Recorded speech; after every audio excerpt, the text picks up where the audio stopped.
오늘 함께 읽을 성경 말씀은 다니엘서입니다. 다니엘서 9장입니다. 다니엘서 9장 16절에서 19절 말씀을 우리 한 절씩 교독하도록 하겠습니다. 다니엘서 9장 구약성경 1248페이지고요. 다니엘서 9장 16절에서 19절 말씀입니다. 우리 한 절씩 교독하도록 하겠습니다. 제가 16절 먼저 읽겠습니다. 주여 구하옵나니 주는 주의 공의를 따라 주의 분노를 주의 성 예루살렘 주의 거룩한 산에서 떠나게 하옵소서. 이는 우리의 죄와 우리 조상들의 죄악으로 말미암아 예루살렘과 주의 백성이 사면에 있는 자들에게 수치를 당함이니이다. 우리 하나님이여 지금 주의 종의 기도와 간구를 들으시고 주를 위하여 주의 얼굴빛을 주의 황폐한 성소에 비추시옵소서. 나의 하나님이여 귀를 기울여 들으시며 눈을 떠서 우리의 황폐한 상황과 주의 이름으로 일컫는 성을 보옵소서. 우리가 주 앞에 간구하옵는 것은 우리의 공의를 의지하여 하는 것이 아니요 주의 큰 긍휼을 의지하여 함이니이다. 주여 들으소서. 주여 용서하소서. 주여 귀를 기울이소서. 행하소서. 지체하지 마옵소서. 나의 하나님이여 주 자신을 위하여 하시옵소서. 이는 주의 성과 주의 백성이 주의 이름으로 일컫는 바 됨이니이다. 아멘. 오늘 함께 생각할 주제는 다니엘의 기도입니다. 본문 다니엘서 9장은 다니엘의 기도가 이어지고 있습니다. 우선은 다니엘이 바벨론으로 끌려올 때의 나이를 우리가 15살 정도로 추정하고 있는데요. 그렇다면 바벨론이 멸망하고 메대의 왕 다리오가 왕이 될 때 그게 62세라고 5장 말미에 있죠. 그런데 오늘 9장 1절에서도 다리오가 갈대아 나라 왕으로 세움을 받던 첫 해라고 표현을 한다면 오늘 9장에서의 다니엘은 81세 남짓으로 우리가 볼 수가 있습니다. 우선 오늘 다니엘서를 묵상하실 때, 특히 구약 성경의 선지자들을 묵상하실 땐 전체적으로 이스라엘의 큰 그림을 좀 그리면서 묵상을 하시면 좋을 듯 합니다. 우선은 배경 설명인데요. 이스라엘이 다윗과 솔로몬, 우리가 여기까지는 기억을 하잖아요. 그리고 그 다음부터 이제 좀 어렴풋해지잖아요. 자, 다윗과 솔로몬 왕국 시대를 지나면서 분단 국가가 된 것은 아시죠? 쪼개집니다. 나라가 둘로 쪼개집니다. 그래서 남과 북으로 쪼개지는데요. 이렇게 생각하면 좋습니다. 한국 사람들이 조금 유리합니다. 남과 북으로 쪼개졌는데 남쪽은 우리는 남한이 착하고 북한이 나쁘다고 하잖아요. 이렇게 생각합니다. 남유다는 조금 착하구나. 북이스라엘은 조금 똑같이 착하긴 하지만 조금 많이 죄를 지어서 빨리 망했구나. 이렇게 생각하시면 됩니다. 그래서 외우기가 좀 쉽고요. 그리고 시간이 많이 흘러서 이제 북이스라엘이 먼저 멸망을 합니다. 그리고 남아있는 남유다가 이제 위태위태한 상황을 계속 길게 지내다가 결국에는 멸망을 하는데요. 이 당시에 최강대국이었던 바벨론 느부갓네살 왕의 3번의 침공이 있습니다. 그러니까 우리가 다니엘서 1장부터 등장하는 느부갓네살은 사실은 이스라엘 민족과는 되게 큰 악연이 있다라고 보셔야 되는 그런 왕이었고 나라였습니다. 그래서 우리가 잘 알다시피 1차, 2차, 3차가 있는데 1차 침공 때 다니엘과 세 친구들 그리고 왕과 왕족들이 끌려갔습니다. 그리고 두 번째는 또 쳐들어왔는데 한 8년 후에 쳐들어왔는데 두 번째는 에스겔 1장에 등장하는 여호야긴이라는 왕을 끌고 갑니다. 그러니까 현재 있는 왕을 잡아갑니다. 그리고 2차 침공 때는 왕과 왕족들을 데려갔잖아요. 그럼 누가 남았겠어요? 유다에서 중심 역할을 하던 사람들, 왕과 귀족들이라고 표현을 하는데 그 안에는 정확하게는 제사장과 서기관들 같은 성전에서 봉사하던 주요 직책들의 사람들을 1만 명을 포로로 잡아갑니다. 여기서 제사장이었던 에스겔도 25살의 바벨론으로 끌려가는데요. 거기서 끌려갔고 대규모 건설 노동에 동원됩니다. 1차에서는 다니엘과 세 친구들 왕족들이 끌려가면서 어디로 갔냐면 왕궁에다 놓고 바벨론식 교육을 합니다. 근데 2차 때는 왕창 끌고 갔잖아요. 그래서 어디다 넣냐면 노역장에다 넣습니다. 건설 현장에다가 집어넣습니다. 그러니까 엄청 똑똑한 사람들을 갖다가 아주 고된 일, 몸으로 하는 일에다가 집어넣은 거죠. 우리가 에스겔을 우리가 선지자로 기억하는 이유는 에스겔이 원래는 제사장이었는데 포로로 끌려와서 노역 공사를 하면서, 그리고 노역 공사를 시작하고 5년 정도가 지났을 때 하나님의 말씀이 임해서 그 바벨론의 노역 공사하던 곳에서 선지자 역할을 했었기 때문에, 그리고 거기서부터 기록이 있기 때문에 우리는 에스겔을 선지자로 기억하고 있습니다. 자, 여기서 질문을 하나 드릴까요? 이스라엘 나라가 결국에는 멸망했을까요? 안 멸망했을까요? 멸망했습니다. 3차 침공 때 이스라엘 나라가 멸망을 하는데요. 이 멸망하는 모습을 그러면 다니엘은 어디서 봤을까요? 왕궁에서 봤겠죠. 바벨론 왕궁에서 봤겠죠. 에스겔은 어디서 봤을까요? 바벨론 노역장에서 봤겠죠. 건설 현장에서 봤겠죠. 여기에 한 사람이 더 있습니다. 누가 있냐면, 그러면 남유다 땅은 아무도 없었냐? 남유다 땅에도 누가 있었습니다. 누가 있었냐면 예레미야가 있었습니다. 1차 침공 전부터, 그러니까 다니엘이 끌려가기 전부터 예레미야는 활동을 했는데요. 계속 외칩니다. 돌아오라, 돌아오라. 예레미야를 우리가 눈물의 선지자라고 알고 있는데요. 이 눈물로 심판을 전했다고 상상해 보시면 어떨까요? 예레미야의 눈앞에서 사람들이 막 끌려가는 거죠. 또 성이 불타기도 하고 여성과 어린이가 굶어 죽고, 이렇게 포위하고서 한참 있어가지고 식량이 떨어졌다라는 이야기들이 있는데 굶어 죽고, 또 실제 전쟁에서는 칼에 찔리고, 그리고 잔인한 노략과 약탈이 눈앞에서 펼쳐졌습니다. 하나님의 성전이 불탑니다.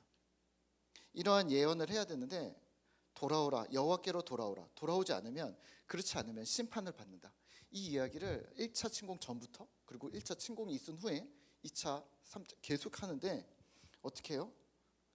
예레미야가 계속 웁니다. 그래서 계속 우는 겁니다. 말할 때마다 웁니다. 처참과 비참을 말해야 하는데, 그리고 한 번, 두 번, 세 번을 지나면서도 사람들이 안 돌아오는 모습을 보면서, 그리고 전쟁을 직접 목격하면서 매우 슬퍼합니다. 예레미야가 1차, 2차, 3차 침공을 눈으로 직접 보고 왕이 끌려가고 나라가 멸망하고 신앙의 상징이었던 성전이 무너지는 것까지 보았습니다. 자, 그러면은 이렇게 볼 수 있어요. 남유다, 그러니까 이스라엘에는 예레미야가 있었습니다. 바벨론 왕궁에는 다니엘이 있었습니다. 바벨론 노역장에서는 바벨론 왕궁이라 함은 바벨론 사람들을 상대하는 사람입니다. 바벨론 노역장은 끌려온 사람들, 포로 수용소죠. 포로 수용소에서는 예스겔이 있었습니다. 그럼 이 사람들이 끝일까요? 또 누가 더 있었을까요? 한번 생각해 보세요. 네. 또 누가 더 있었습니다. 누가 있었냐면 오바댜 선지자가 있었습니다. 우리가 잘 모르는 오바댜 선지자가 그 중간에 또 있었습니다. 물론 짧게 성경에 나오는 연대들은 짧게만 나오는데, 왜냐하면 그 사람의 인생을 다 나오는 게 아니라 그 사람이 활동했던 때만 잠깐 나오거든요. 그래서 성경의 연대는 활동했던 때 뭐 3년 했다, 그럼 3년 하고 죽은 게 아니라 어렸을 때부터 이렇게 평생 동안 있지만 3년간의 어떤 선지자 활동을 했다, 이런 것들을 표현했는데요. 오바댜가 있었습니다. 또 누가 있었을까요? 에스더가 있었습니다. 오늘 9장에 나오는 다리오 왕이 사실은 에스더와 관련이 있는 인물이 될 것 같은데요. 아버지가 됐든 아들이 됐든, 이거는 사실은 연대를 계속 따지고 이렇게 학자들이 이야기를 하고 있는데, 어찌됐건 그 앞뒤로 에스더가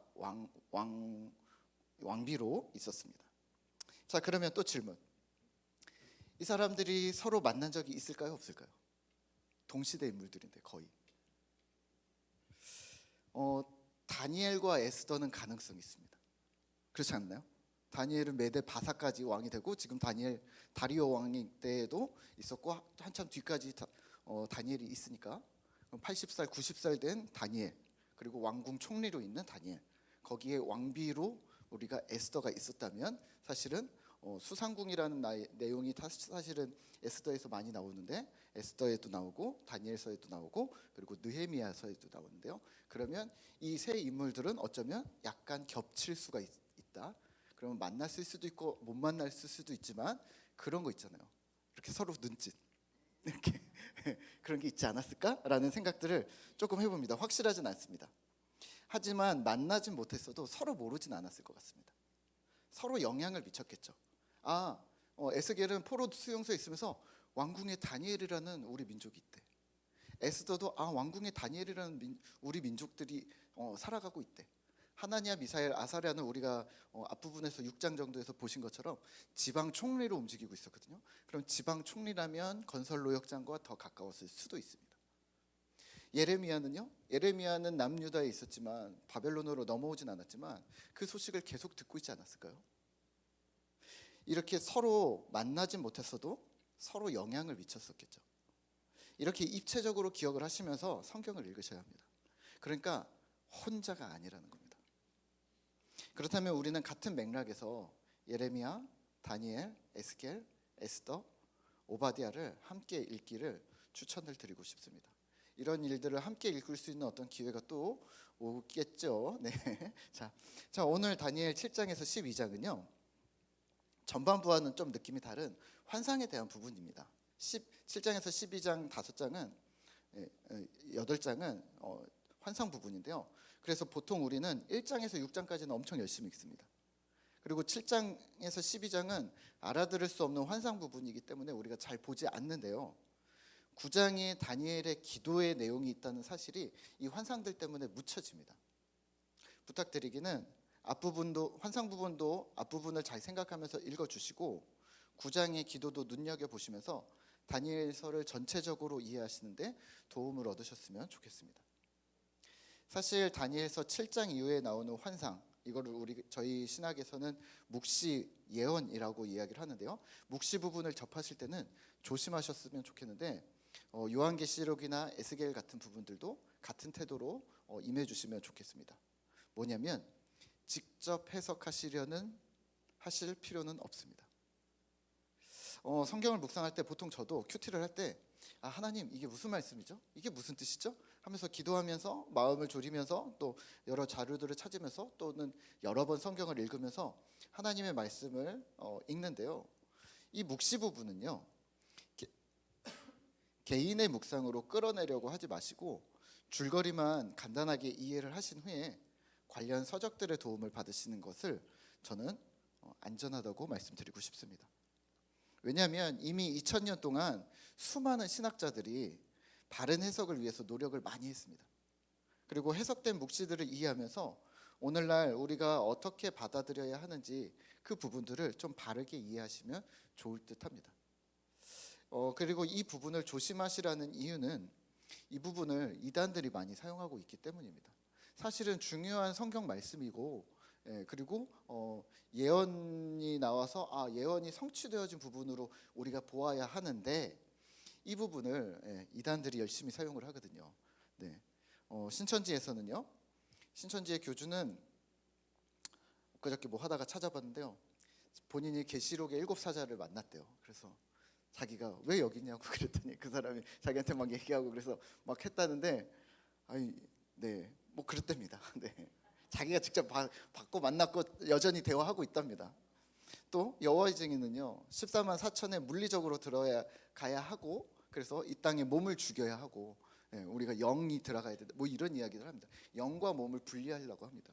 영과 몸을 분리한다는 말은 우리의 삶을 버리고 영혼만 천국에 가면 된다라는 이야기들을 하는 건데 시한부 종말론이랑 결이 같습니다. 하나님의 교회에서는요 가까이에도 있잖아요. 하나님의 교회에서는 안상홍 씨가 본인이 재림 예수라고 말을 합니다. 그래서 메시아가 다시 오실 것인데 메시아가 한국인으로 오지 못할 일이 무엇이냐. 그래서 내가 한국인이지만 재림 예수로 왔다. 그 이야기를 합니다. 근데 돌아가셨거든요. 그런데 아내분에게 바톤을 터치했습니다. 그래서 하나님 어머님이 하늘 어머님이 또 되셔서 근데 이분도 또 나이가 많다고 얘기하는데 이 묵시 부분들을요 인터넷을 찾으면 엄청나게 많이 쏟아집니다. 이 엄청나게 쏟아지는 거의 대부분은요 제호바스 위트니스에서 여호와의 증인이든가 아니면 거의 다 여기 신천지일 가능성이 있고요. 그 외에도 꾸준히 나오는 것들이 근데 이상하게 우리 기독교 쪽에는 거의 찾기 어렵다는 거예요. 그러면 부탁드리기는 인터넷이나 유튜브 같은 출처가 명확하지 않은 이야기들 보지 마시고 기독교 서점에 가셔서 그래도 기독교 서점은 그런 책들은 없거든요. 기독교 서점에 가셔서 그냥 서점 말고 알라딘도 이상한 책 되게 많습니다. 기독교 부분에 아니 이 사람 책이 꽂혀 있어 이런 것들이 있거든요. 그런 거 말고 기독교 서점에 가셔서 거기서 목사님들께 추천을 받은 정식으로 되어져 있는 우리 생명의 말씀사나 뭐 두란노 이런 데서 여러분들이 책을 골라서 좋은 책의 양서를 읽으시기를 부탁드리겠고요. 책을 사는 게 도저히 나는 좀 어렵다 그러시면 저희 교단 쪽 교수님이나 아니면 우리 검증되어진 우리 목사님들의 설교를 들으시는 것을 추천을 드리겠습니다. 자, 그러면 이 어렵고 난해한 환상 부분을 어떻게 이해해야 할까요? 원칙이 있습니다. 다니엘 앞부분인 1장에서 6장까지의 스토리들의 주제가 있는데 이 주제가 7장에서 12장까지 나오는 환상과 이 두 부분이 완전히 따로가 아니라는 거예요. 두 부분이 겹쳐진다는 거예요. 환상이고 미래니까 다니엘이 바벨론, 메데, 페르시아 이 환경을 지내면서 그런 페르시아 이후의 헬라 제국 또 뭐 로마 제국 이런 이야기들을 하는 예언이니까 완전 다른 거 아닙니까? 우리는 거기까지는 좀 모르겠습니다. 이게 아니라 그 이야기들을 하는 이유는 지금 바벨론 시대, 지금 페르시아 시대에 어떻게 신자가 살아야 할 것인가를 이야기하기 때문입니다. 명확하게는 이렇습니다. 두 가지인데요. 하나는 방향성을 제시합니다. 지리적으로 이방 땅에서 시간적으로 이방인이 주도하는 시대에 살아가는 하나님 백성이 어떻게 살아야 하는가, 방향성을 제시합니다. 우리에게 되게 큰 도움이 되죠. 두 번째는 하나님의 백성에게 어려움과 괴로움이 당연히 이방 땅에서 이방인의 시간에 당연히 우리가 경험할 텐데 장차 마침내 궁극에는 하나님의 나라가 세워질 것이다. 이러한 소망의 메시지를 준다고 보시면 될 듯합니다. 오늘 아침에 10분 묵상 하셨죠? 다니엘서 11장이 그 이야기를 계속하고 있거든요. 정리하면 이렇습니다. 어떻게 살까? 그리고 힘을 내라. 어떻게 살까? 혼자가 아니니 힘을 내라. 소망이 있다. 그러니까 오늘 우리가 보고 있는 7장에서 12장까지의 환상은 소망으로 이해하셔야 합니다. 2절에서는 특이한 얘기를 합니다. 오늘 9장 2절인데요. 2절입니다. 같이 읽을까요? 곧 그 통치 원년에 나 다니엘이 책을 통해 여호와께서 말씀으로 선지자 예레미야에게 알려주신 그 연수를 깨달았나니 곧 예루살렘의 황폐함이 70년 만에 그치리라 하신 것이니라. 아멘. 다니엘이 예레미야가 저술했던 글, 그러니까 예레미야서인지 다른 글인지를 확실하지 않지만 예레미야서로 보고 있고요. 예레미야서를 접했고 그 글을 하나님의 말씀으로 받아들입니다. 그러니까 다니엘은 남유다에서 쓴 예레미야서가 어떻게 바벨론으로 넘어왔는지 모르겠지만 다니엘이 80 몇 세가 되어서 그 책을 보았다는 거죠. 그리고 깨달았다는 거죠. 예레미야에서의 그런 내용이 있거든요. 예루살렘이 70년간 폐허가 될 것이다. 근데 이 예언을 보았고 중요한 것을 깨달았다고 하는데 뭘 깨달았냐면 계산을 해보세요. 다니엘이 15살을 끌려서 지금 81세예요.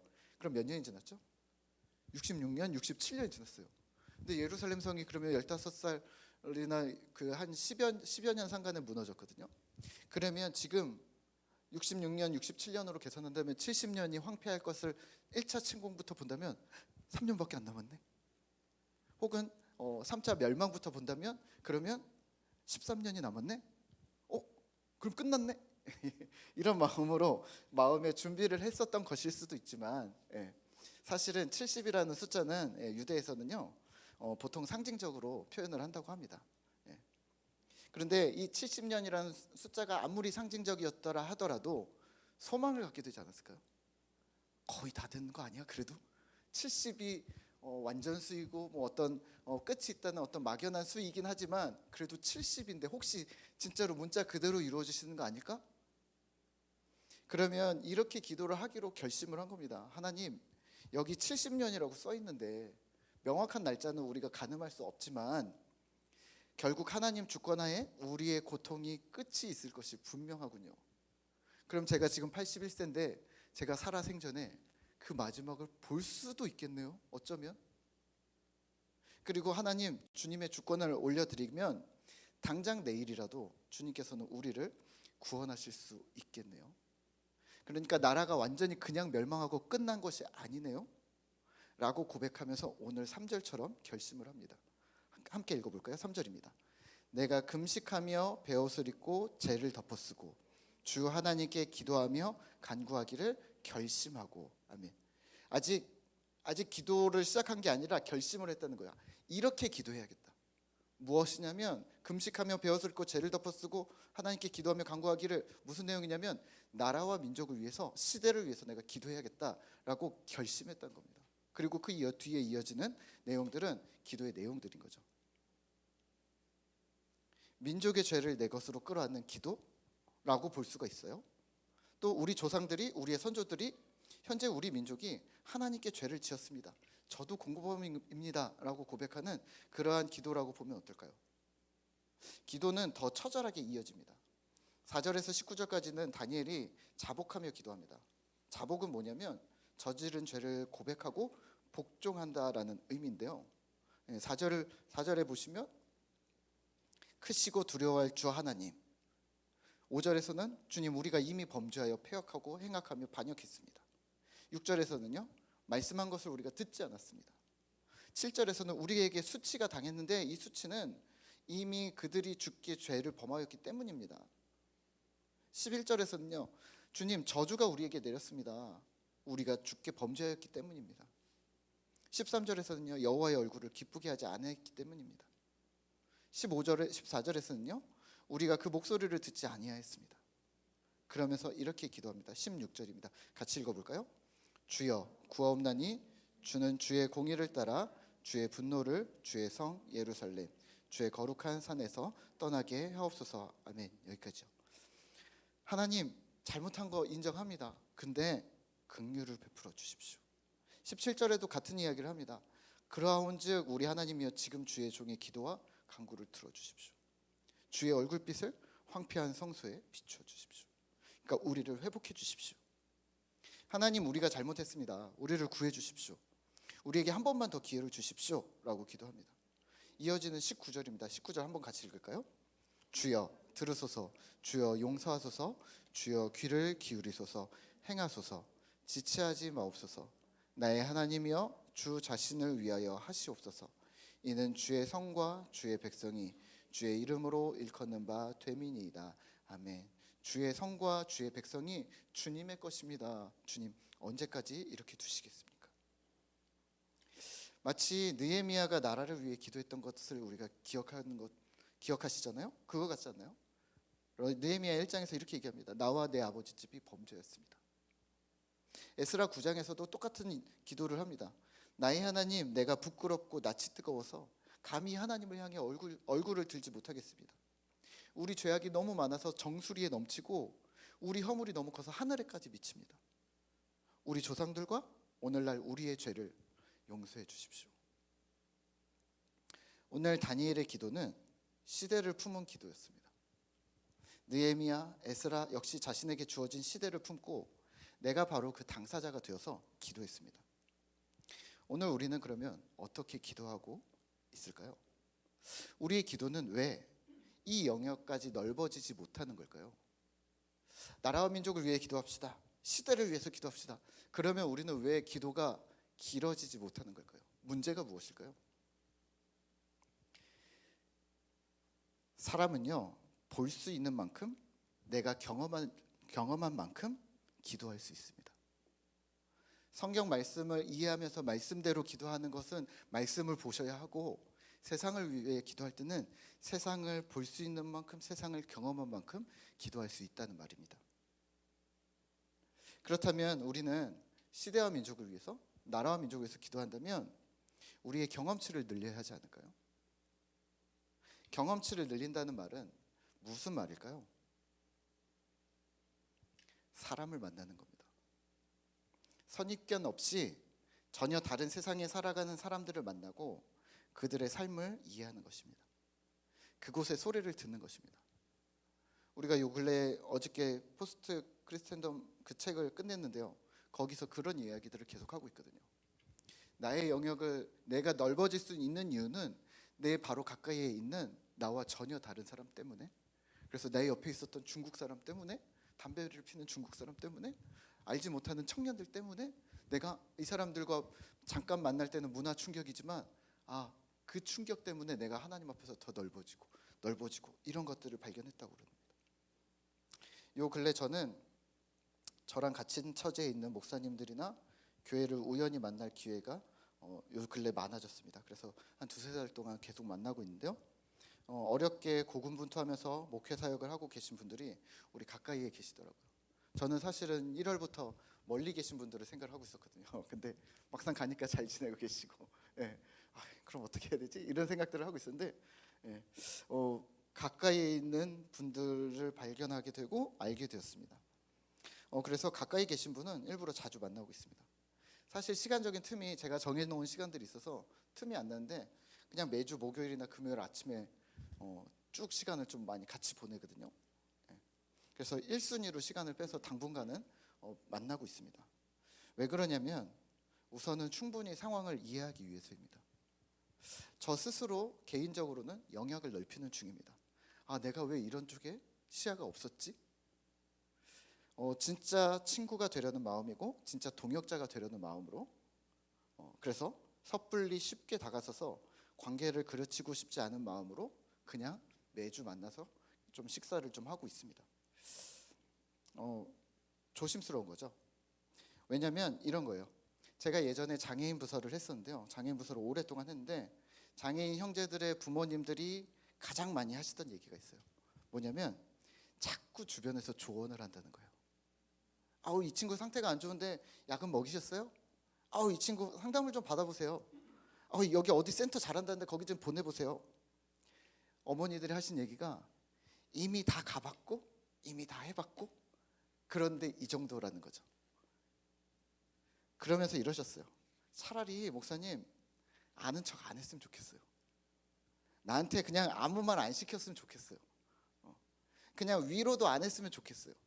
어떤 어머님이 그러시더라고요.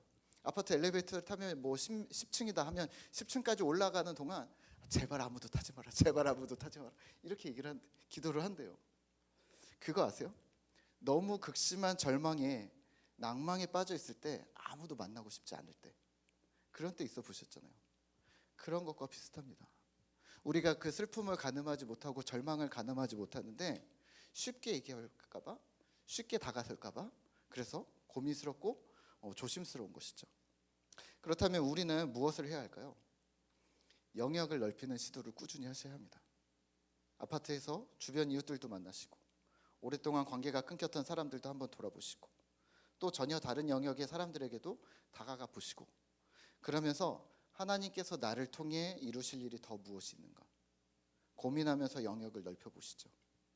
우리의 그릇은 작지만 하나님의 그릇은 크기 때문에 우리의 기도는 하나님처럼 커야 함을 기억하시죠. 이게 시대를 품는 기도의 시작점이 아닐까요? 나를 넘어서는 것. 우리는 지금까지는 나에게 집중 많이 했거든요. 내 가정에 집중을 많이 했거든요. 우리 교회 울타리에 집중을 많이 했거든요. 지난주에 우리가 설립 예배를 드려서 우리가 너무 기쁨이 있는데요. 여전히 기쁨의 여운이 가시질 않지만 이걸로 우리가 멈춰서 될까? 라는 생각들을 계속합니다. 나를 넘어서는 것, 나 밖으로 넘어서는 것, 교회 울타리를 넘어서는 것, 이 마음을 우리 안에 가지셨으면 좋겠습니다. 다니엘은, 느헤미야는, 에스라는 나라와 민족을 위해서 기도했습니다. 예레미야와 에스겔, 에스더도 자신의 민족을 위해서 기도했습니다. 우리는요, 깨어진 세상을 위해 기도할 수 있는 그릇이 되도록 우리의 영역을 하나씩 넓히시죠. 그건 누가 넓혀줄 수 있는 일이 아닙니다. 내가 자꾸 나아가고 부딪히는 수밖에 없습니다. 오늘 이렇게 기도하시면 어떨까요?